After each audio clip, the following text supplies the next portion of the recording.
Welcome to day 2 of the Empowered Mum series. Today, I've given it a name. Yesterday, it didn't have a name.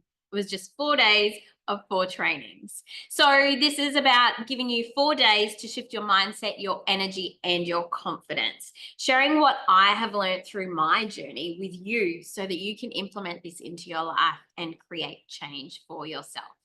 So this 4-day free training series, which I only actually created 2 days ago, is to help working mums break free from stress, overwhelm, and self-doubt so that you can feel more calm, confident, and in control of your lives. Every day we'll jump into one of the key 4 pillars that I work with my clients. So you'll gain a deeper understanding of how your mind, body, and energy works, practical tools to reduce stress and overwhelm, the confidence to take small, powerful steps in your life, and a supportive space where you can feel seen, heard, and empowered. So please comment, ask questions, share your wins, any of your learnings from these 4 days. Pop them in the chat in this group as well. So the 4-day breakdown is mindset mastery, which was yesterday. So about rewiring your thoughts and shifting your inner dialogue. Today, we're jumping into nervous system regulation. So learning to move from survival mode into thriving and balance as well. Day 3, which is tomorrow, will be all about feminine energy and spirituality, embracing your flow, your intuition, and getting into an alignment. And then day 4 is all about empowerment and confidence. So stepping into that most powerful version of you. So this is for you if you've been feeling stuck, overwhelmed, stressed, just like every day is the same, like it's Groundhog Day. You know there's more for you and you're just not sure what to do to take that first step. So this is how you can do that. So today, I'm going to jump into the nervous system stuff. The reason that I've created all of these 4 days and the reason that I am where I am, if you don't know who I am, I'm Kobe Pollock and I'm a mindset empowerment and business coach. And I wasn't always this bubbly, outgoing, confident, and like know what I want in life. I struggled all my life with mental health concerns.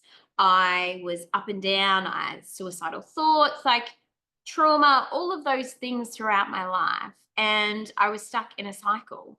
And it wasn't until I hit rock bottom burnout when I was a nurse and a young mum as well that I had to do something different. So I started working with a mindset coach who taught me the ways of neuro-linguistic programming. I remember starting to feel great and going, I want to do this and I want to help other women to do this as well, to feel great and to love their life. So I've gone on to study and this is what I've created. And I love it so much. All right, let's get into the stuff for today. So I'm going to start off with talking about the 3 different nervous system states.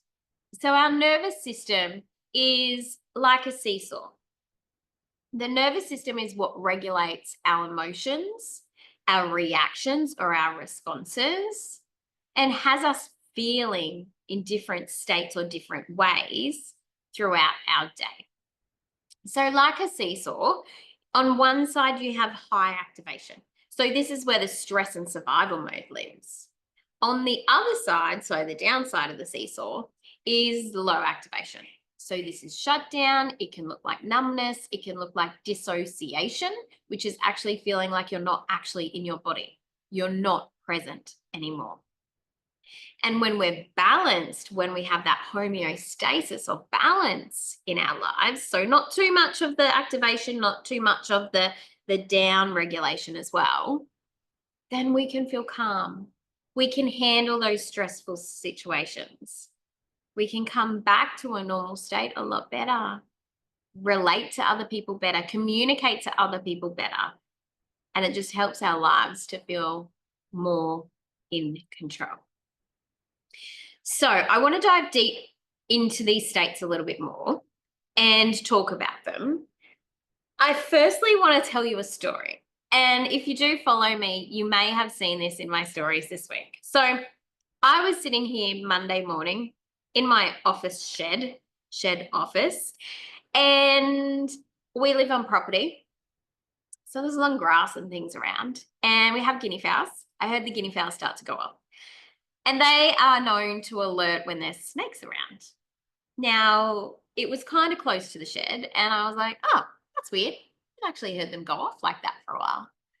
And then I looked over, and there was a snake. It was a brown or a black, I'm not totally sure, coming out of the long grass straight towards my sliding glass door that was open. Of course it did, of course.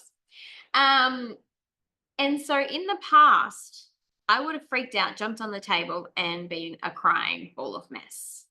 When I was growing up as a kid, I lived downstairs from the two-story house in what was a converted old garage. So the garage door was still, the garage was at the front, and there was a bedroom at the back.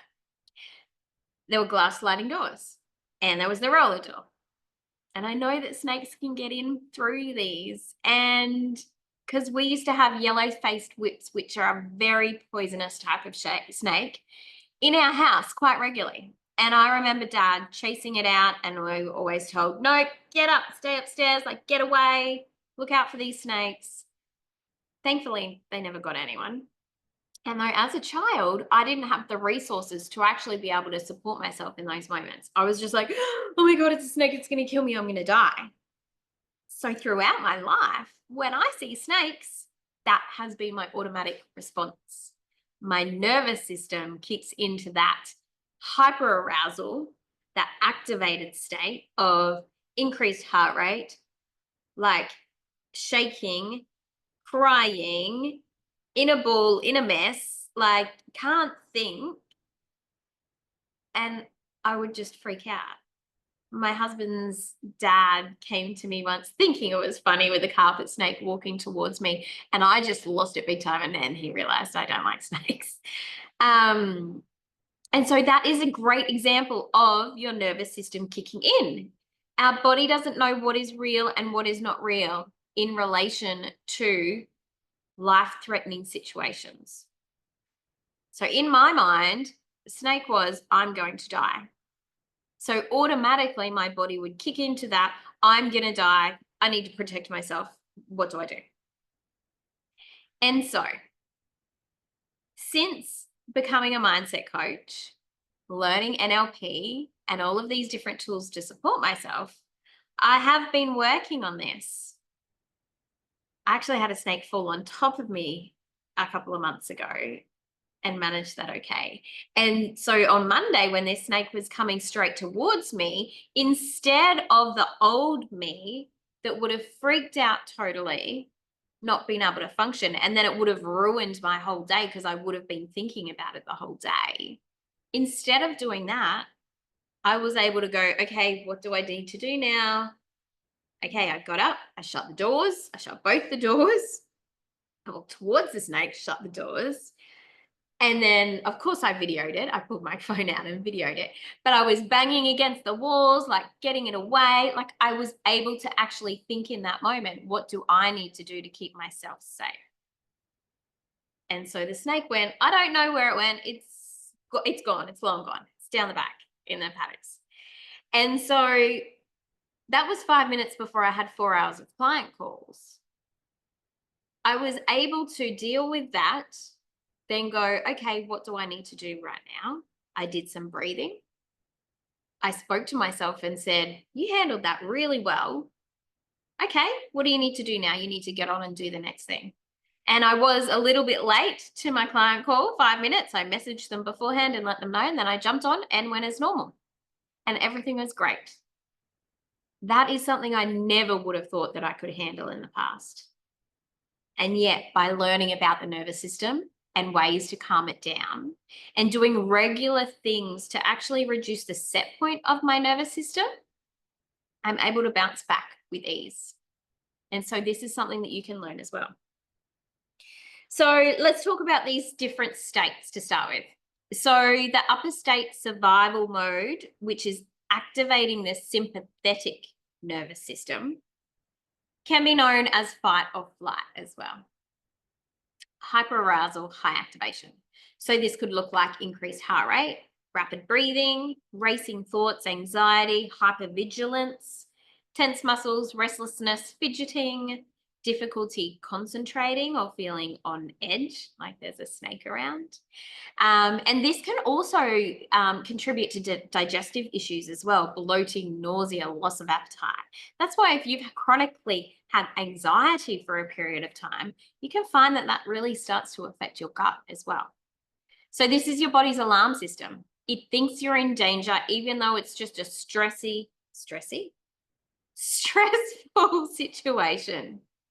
Even it could be something as small as a messy house or an email or a message that you've just received. And your body automatically goes into that response because you're at a set point that isn't really good. Your body isn't able to bring you back into that normal regulation.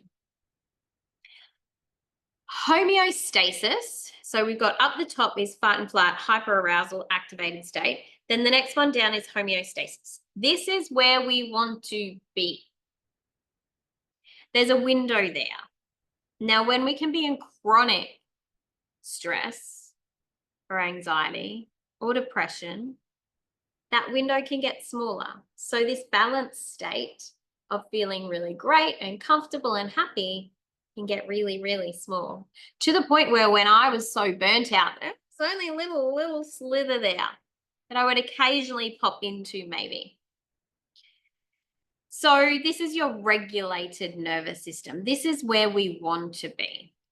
It can also be known as your flow state, your window of tolerance, or a sense of inner calm as well. So within this state, you feel calm, grounded, stable, and emotionally balanced. You have a steady heart rate and breathing, clear thinking and emotional flexibility, healthy digestion, and you actually get a restful sleep. And you have the ability to respond versus reacting to challenges. So again, as examples, it's the snake there. It could be as easy as your kids not putting their shoes on in the morning, being able to relate to that and, well, respond as opposed to yelling at them. So this is where we function best, feeling calm, focused, and in flow. It's our goal. This is our goal state, homeostasis. Then we have the lower state. So activated up here. Then you have your homeostasis or balanced calm state. Then you have your lower state, which is freeze or shutdown mode. So this is where the parasympathetic nervous system comes into play. And it actually collapses. So it basically stops working. So this is hypoarousal, numbness, or a disconnection from life itself. Can be seen as low energy, sluggishness, exhaustion, feeling emotionally numb, detached, or checked out, brain fog, lack of motivation or hopelessness, slow heart rate, shallow breathing, a heavy body, aches, and digestive slowing. So that food just not going through. This is like when a phone shuts down. It's our body saying, I just cannot function like this anymore. And it's a protective response. Our body is protecting all of those organs within us. Because if it goes on for too long, we won't be able to keep going. So why is regulating our nervous system so important? So I'm very much into the native animals recently. If you hadn't noticed, I love my kookaburra picture that was gifted to me by a friend. And I like to imagine the nervous system like a koala. So a koala does not waste energy on things that don't serve it. It rests when it needs to. It eats when it needs to and only eats what nourishes it. And if danger comes along, it moves out of the way to safety. So our nervous system is quite the same. It's not about being calm all the time because that's not going to happen in our daily life. It's about recognizing when you are in survival mode and how to bring yourself back to balance. So that's either hyperarousal or the lower arousal and coming back into homeostasis or balance. So our nervous system has a set point, which I did mention earlier. So basically this is where our normal going back to balance is. if you're in a chronic state of anxiety, depression, lots of different traumas or things happening to you, then your set point is going to change. It may be more in hyperarousal, it may be more in hypoarousal. The great news is that you can actually change this to be more in the middle of that balanced state and to increase the size of that window of tolerance or that middle balanced homeostasis section so that you can actually come back to normal and calm more easily. You can train your body, your mind, and your spirit to do those. So I'd like you to have a little think right now. Where do you feel like you sit in these three states? Do you normally sit more in hyperarousal, where you actually are in a state of high vigilance, like anxiety, stressed a lot? Or are you at the point where you're almost just, I don't care anymore. Like, I don't feel anything anymore. And awareness is one of the first things. Working out where you are, learning about this so that you can work out how you need to get to where you want to be. So how do you bring yourself back into balance? So there's so many different ways. Different things work for different people. Different people like things at different times. I go from one thing to the other a lot. The first one I want to introduce to you is what I call a koala pause. Now, this is just a mindful rest during your day. So slowing down and taking a conscious pause to check in with yourself. So 3 deep breaths, in through the nose, out through the mouth. Do it again. When you breathe in, fill up your belly fully, in through the nose, out through the mouth. And one more, in through the nose and out through the mouth. Check in with your body. Where do you feel tension? Where do you feel calm? Is there any tingling sensations? What do you need right now? So this tool, this technique, the koala pause, can be used at any stage of your day, and is really great if you're going from one task to another. So for example, work to home, or you've just hung the washing out and now you're going to do the dishes. 3 deep breaths before you go from one thing to another. Or use it at work as well. It's a really great way to calm that nervous system immediately. It calms the heart rate, regulates your breathing, and brings a state of relaxation back into your body. The next one is what I call bilby moments. Again, with the native animals. So this is about regulating your sensory inputs. So bilbies move slow and intentionally. They tune into their surroundings.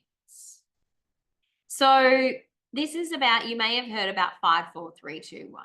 So it's 5 things you can see, 4 things you can feel, 3 things you can hear, 2 things you can smell, and 1 thing you can taste. So this is about really engaging those senses in those moments. Taking a little moment to go, okay, what's actually going on around me? The other thing can be grabbing a cup, a warm drink, and really feeling that warmth within you.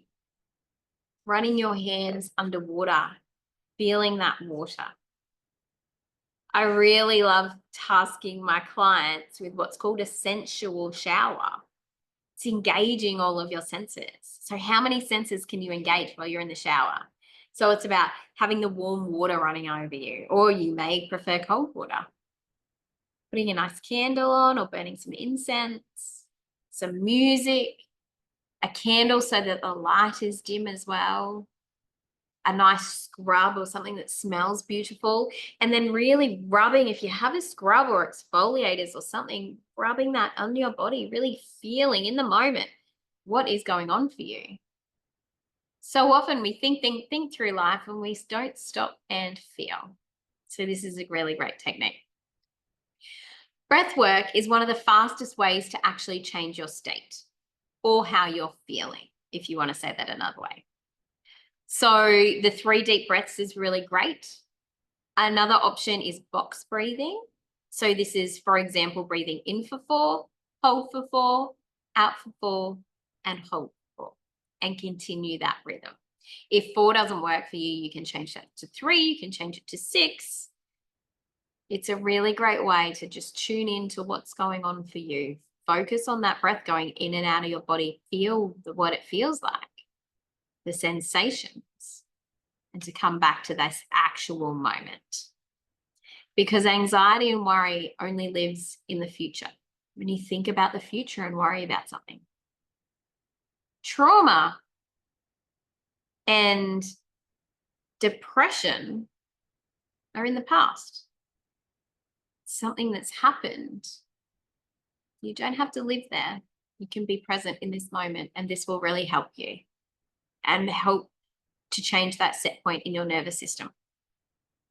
Journaling is a really great way as well. So writing down what's going on for me, how am I feeling, and music and movement. Even as simple, if you just shake it out.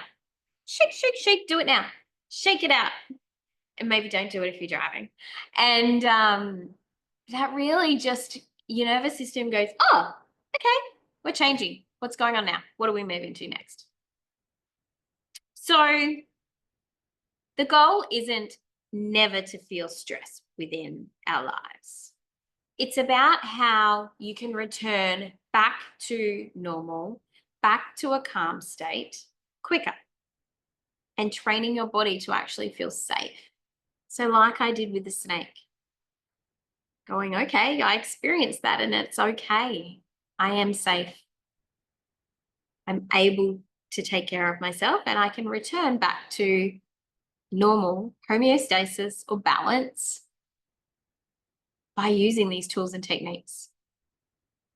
Your nervous system can be retrained. We can rewire our brain. Balance is possible. And small daily shifts actually create long-term change. So if you can do nervous system regulation techniques, and there's so many more than what I've given you, in every day, your nervous system will then reduce that set point. You won't react and overwhelm as much as you'd have done in the past. You'll be able to return to homeostasis or balance within such a quicker period of time. So I'd love for you to comment below if you've watched this through. Which nervous system state do you recognize the most in yourself? Tomorrow, I'm going to dive into feminine energy and spirituality and speak into how embracing flow over force will actually change your life. Now, I want to encourage you that if you do feel like you want to go deeper into this work and really work out how to change your life, you can join me inside my 4-week group coaching container that starts this Monday, The Journey Back to You. I'll pop the link underneath this as well so you can have a look at that. And just flick me a message, ask me a question, reach out if you need some more support.